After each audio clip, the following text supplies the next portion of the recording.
Airport, the winds were sustained at 40, which is tropical storm force winds, and gusting to near 60. So that is really like being in a very strong tropical storm in our area throughout the day. Today, 71-mile-an-hour peak gust down at Dulles Airport in Northern Virginia. That's pretty impressive. 64-mile-an-hour gust at the Naval Academy. The gust down at BWI Marshall hit 61 and Martin State 59. Those are some of the official automated weather stations that are pretty sophisticated in measuring these wind gusts across our region, and many areas we're seeing those gusts up around 60. So the high today of 48, a degree below average. That felt a lot colder if you were out there in some of those strong wind gusts, and it's continuing out of the northwest.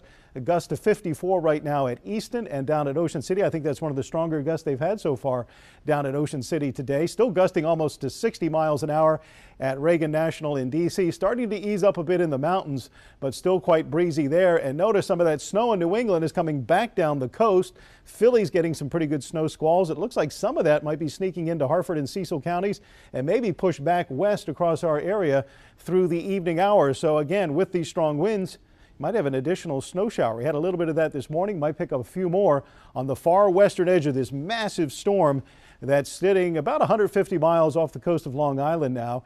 And again, you can see the impacts from rain on the coast to snow inland. And with high pressure trying to squeeze in, we literally got the squeeze play underway here with those damaging winds funneling in between these two pressure cells. The winds come off the high pressure cell and sweep into the low. And so we're getting those damaging winds out of the northwest here, while New England coastal areas are getting the winds coming right off the ocean, piling the water up and bringing the rain in. And so they've got pretty severe coastal flooding up there in Massachusetts. So you kind of pick your poison here. What side of the storm do you want to be on?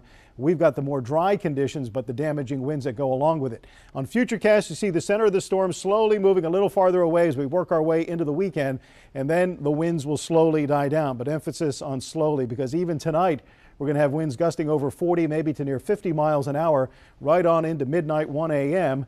During the day tomorrow, it's not going to be as windy as today, but you can see the forecast is still for gusts of 35 to near 40 miles an hour through midday tomorrow, and the winds still gusting over 30 miles an hour midday on Sunday. So again, it'll take quite a while for the atmosphere to settle down. Wind warning continues tonight, gusts of 40 to 50. A few snow showers are possible throughout the evening.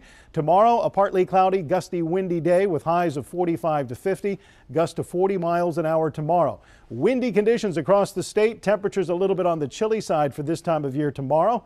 49 tomorrow, 50 on Sunday with sunshine and still kind of breezy. Monday, a much quieter day with sunny skies and 47.